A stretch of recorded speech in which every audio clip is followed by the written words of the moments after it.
السلام علیکم ورحمۃ اللہ وبرکاتہ۔ عزیز طلبہ،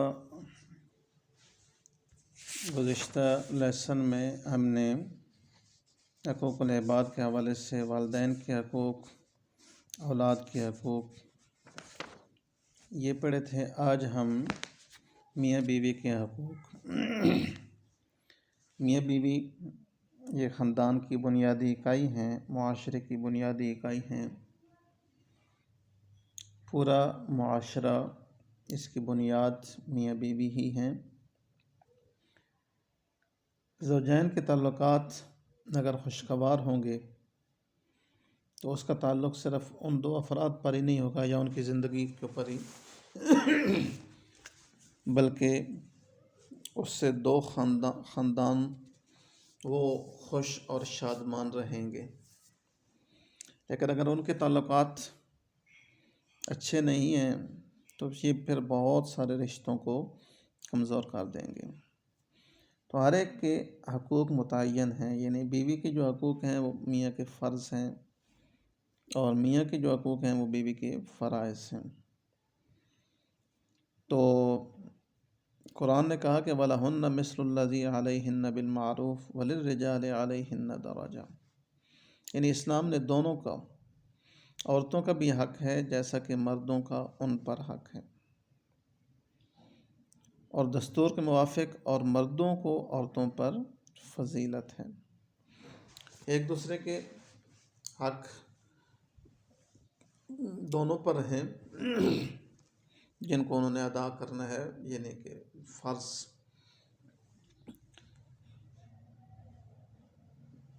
لیکن یہ درجہ محض گھر کا انتظام ایک زیادہ باہمت، حوصلہ مند اور قوی شخص کے سپرد کرنے کے لیے، عورتوں پر ظلم روا رکھنے کے لیے نہیں، جو مرد کو ایک درجہ دیا گیا ہے فضیلت کا۔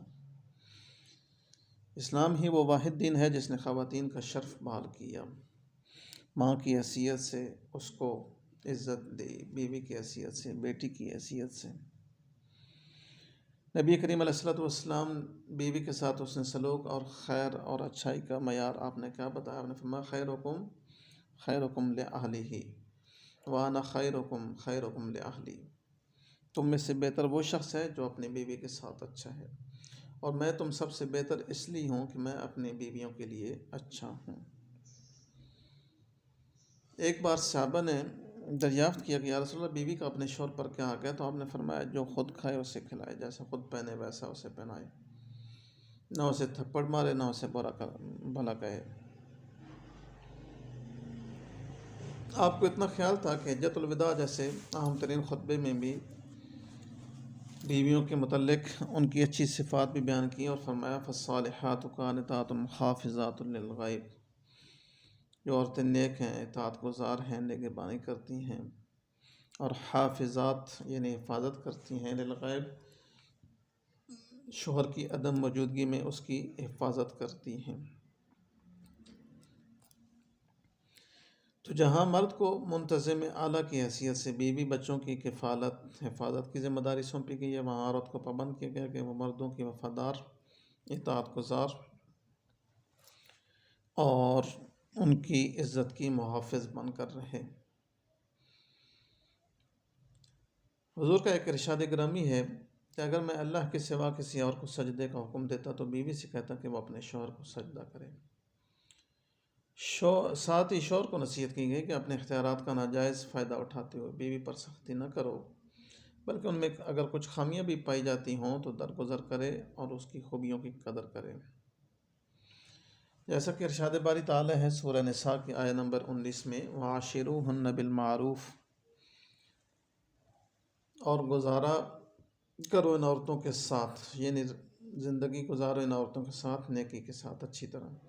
فَإِنْ كَرِهْتُمُوهُنَّ فَعَسَىٰ أَن تَكْرَهُوا شَيْئًا وَيَجْعَلَ اللَّهُ فِيهِ خَيْرًا كَثِيرًا، اگر تم ان کو ناپسند کرو تو ہو سکتا ہے جس کو تم ناپسند کر رہے ہو اور اللہ نے اس چیز کے اندر بہت بڑی خیر کثیر رکھی ہو۔ اس بات کی وضاحت حضور نے ایک حدیث مبارک سے بھی کی ہے، جس میں آپ نے فرمایا کہ اپنی بیوی میں کوئی برائی دیکھ کر اس سے نفرت نہ کرنے لگ جاؤ، اگر تم غور کرو گے تو تمہیں اس میں کوئی اچھائی بھی ضرور نظر آئے گی۔ بہرحال یہ دو زندگی کے پہیے ہیں، ان کے اندر توازن اسلام نے رکھا ہے، دونوں کو اہمیت بھی دی ہے۔ اور کسی جگہ اگر قرآن نے للرجال علیہن درجہ کہا یا الرجال قوامون علی النساء کہا تو اس کا مطلب یہ نہیں کہ وہ ایک مالک ہے اور وہ ایک اس کی حیثیت لونڈی جیسی ہے، نہیں، بلکہ ساتھ ہی عورت کو بھی یہ اختیارات دیے ہیں جب وہ بچے کی ماں بنتی ہے، بچوں کی حفاظت کرتی ہے یا شوہر کی حفاظت، عزت کی حفاظت کرتی ہے، تو اس کا مقام بھی بہت بلند ہے۔ تو دونوں کے حقوق ہیں، جو میاں کے حقوق ہیں وہ بیوی کے فرائض ہیں، جو بیوی کے حقوق ہیں وہ میاں کے فرائض ہیں۔ اس کے بعد آتا ہے جی رشتہ داروں کے حقوق۔ والدین، اولاد، شریک حیات یعنی میاں بیوی، یہ ایک گھر کے افراد تھے۔ اب اس کے بعد رشتہ داروں کے حقوق یعنی جن کے ہمارے ساتھ تعلقات ہیں۔ تو رشتہ دار خاندان کے افراد ایک دوسرے کے حقوق اچھے طریقے سے ادا کرتے رہیں تو پورے خاندان میں محبت اور اپنائیت کی فضا قائم ہوگی، لیکن اگر معاملہ اس کے برعکس ہو تو نفرت اور دوری پیدا ہو جائے گی، قطع رحمی ہوگی، اور قطع رحمی سے حضور نے منع فرمایا ہے۔ قرآن و حدیث دونوں میں صلہ رحمی یعنی رشتہ داروں سے حسن سلوک کی بار بار تلقین کی گئی ہے۔ قرآن کہتا ہے وَآتِ ذِی الْقُرْبَىٰ حَقَّهُ، قریبی رشتہ داروں کو ان کا حق ادا کرو۔ حضور نے فرمایا لا يدخل الجنۃ قاطع رحم، قطع تعلقی کرنے والا، رشتہ داروں سے تعلق توڑنے والا جنت میں داخل نہیں ہوگا۔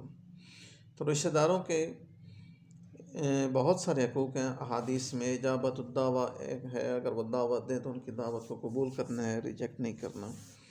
اس کے علاوہ ان کے سب سے اہم ترین حقوق کہ ان کی غمی اور خوشی میں ان کے ساتھ شریک ہونا ہے، اگر مالی معاونت کی ضرورت پڑے تو مالی معاونت کرنی ہے، کسی اور تعاون کی ضرورت پڑے تو وہ بھی کرنا ہے، اور خاص کر ناراضگی یا نفرت یا دوری، یہ اس کو قطع رحمی کہا گیا ہے، اور یہ اس کے بارے میں سخت وعیدیں ہیں احادیث پاک کے اندر۔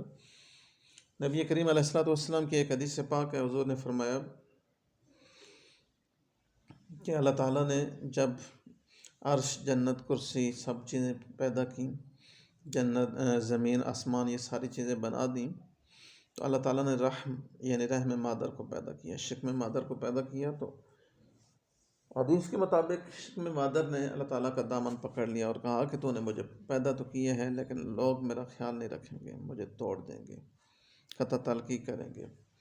تو رب نے فرمایا من وصلک وصلنی ومن قطعک قطعنی، جو تجھے جوڑ کے رکھے گا یعنی صلہ رحمی کرے گا، رشتہ داروں کے ساتھ رضامندی رہے گا، وہ رب کے ساتھ بھی راضی ہوگا، رب بھی اس کے ساتھ راضی ہوگا، اور جو رشتہ داروں سے قطع تلقی کرے گا رب بھی اس کے ساتھ قطع تلقی کر لے گا۔ اس کے بعد خاندان اور اساتذہ کے حقوق، معاشرے کے اہم ترین افراد اساتذہ ہیں، کیونکہ معاشرے کو اگر کسی نے تربیت دینی ہے یا اس کو پڑھا لکھا اور ایک دوسرے کے حقوق کی پہچان کرانے والی جو شخصیت ہے وہ استاذ ہی ہے، اور یہ بہت بڑا پیشہ ہے۔ حضور نے فرمایا انما بعثت معلما، مجھے معلم بنا کر بھیجا گیا ہے۔ تو استاذ نئی نسل کی صحیح نشو و نما کر کے اس کی فکر و عمل کی اصلاح کر کے نئی نسل انہی کے فراہم کردہ سانچوں میں ڈلتی ہے۔ استاذ کے اعزاز و احترام کے بارے میں حضور نے فرمایا تیرے 3 باپ ہیں، ایک وہ جو تجھے عدم سے وجود میں لایا، دوسرا وہ جو تجھے اپنی بیٹی دے، تیسرا وہ جس نے تجھے علم کی دولت سے مالا مال کیا۔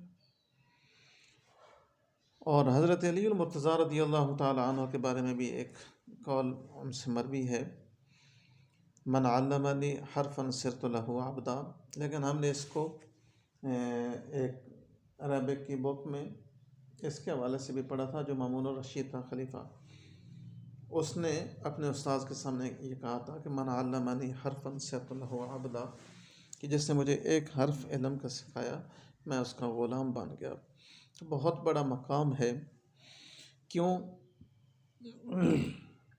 معلم کی حیثیت علم کی بارش کسی ہے اور طلبہ کی زمین کسی ہے. جو زمین بارش کو جذب کرنے کی صلاحیت رکھتی ہے وہ بارش کے فیض سے سرسبز و شاداب ہو جاتی ہے، اور جو زمین اس بارش کو جذب نہیں کرتی وہاں پہ کوئی سرسبزہ نہیں نکلتا. تو جو اساتذہ کا احترام دل میں رکھتے ہیں طلبہ، وہ طلبہ ہمیشہ کامیاب ہوتے ہیں، اور جو اس چیز سے عاری ہوتے ہیں وہ ناکام ہو جاتے ہیں. ہمسایوں کے حقوق ہیں. پڑوسی، 3 قسم کے پڑوسی جن سے اس نے سلوک کی تلقین فرمائی ہے اسلام نے. اول وہ پڑوسی جو رشتہ دار بھی ہوں، دوم غیر رشتہ دار پڑوسی لیکن مسلمان ہوں یا غیر مسلم ہوں، تیسرے نمبر پہ جن سے عارضی تعلقات قائم ہو جائیں، مثلا ہم پیشہ، ہم جماعت یا شریک سفر. ہمسایوں کے حقوق کے حوالے سے جو احادیث روایت کی گئی ہیں، وہ شخص مومن نہیں جو خود سیر ہو کر سو جائے اور اس کا ہمسایہ بھوکا ہو. تم میں سے افضل وہ شخص ہے جو اپنے ہمسائے کے حق میں بہتر ہے.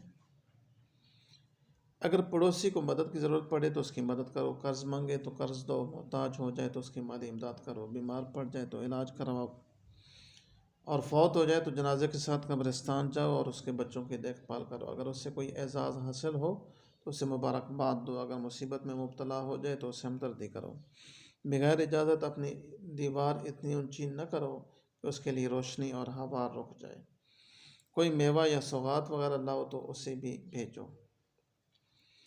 حضرت مجاہد رضی اللہ تعالیٰ عنہ فرماتے ہیں کہ رسول کریم صلی اللہ علیہ وسلم پڑوسیوں کے حقوق کے بارے میں اتنی شدت سے تاکید فرماتے تھے کہ ہم سوچنے لگتے کہ شاید میراث میں بھی پڑوسیوں کا حصہ رکھ دیا جائے گا.